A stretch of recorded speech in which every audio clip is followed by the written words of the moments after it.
ডিমের কষাগুলো ডিমটা সেদ্ধ করে নিয়েছি, এই যে আলু কেটে নিয়েছি, আর এই রসুন পেঁয়াজ, আর এই যে টমেটো, আর এই যে আদা, আর একটু জিরা। এই যে কড়াইতে তেল দিলাম, তেলটা গরম হবে, একটু জিরা,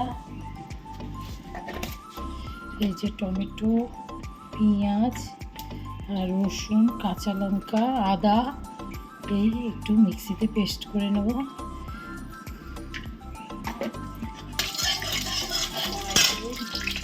গরম হয়ে গেছে।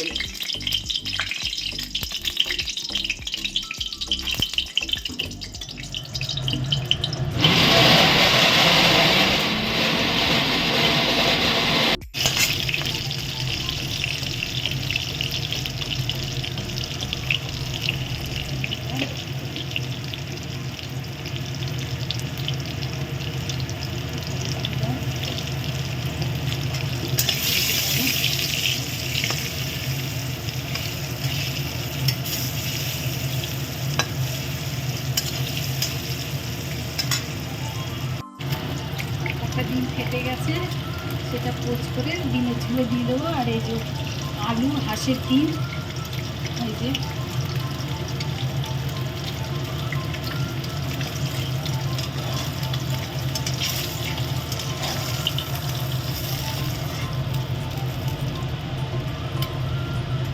ওটা পোচ করে দিতে হবে, এটা তোমাকে দিয়ে দেবো, খেয়ে দেবো।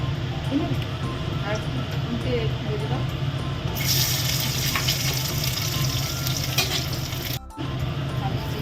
নাচ নিয়ে একটু ভাবে সেগুলো করলাম। আর এই যে মশলাটা, জিরা, কাঁচা লঙ্কা, আদা, রসুন, পেঁয়াজ, টমেটো সব পেস্ট করে নিয়েছি।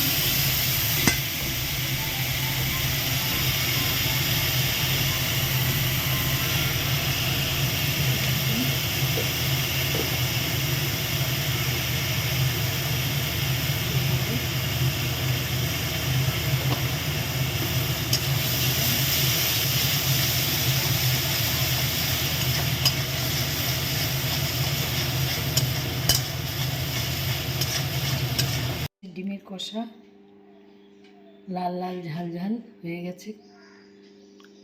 আর এই যে পালং শাক সব তরকারি দিয়ে কি সুন্দর গলে গেছে।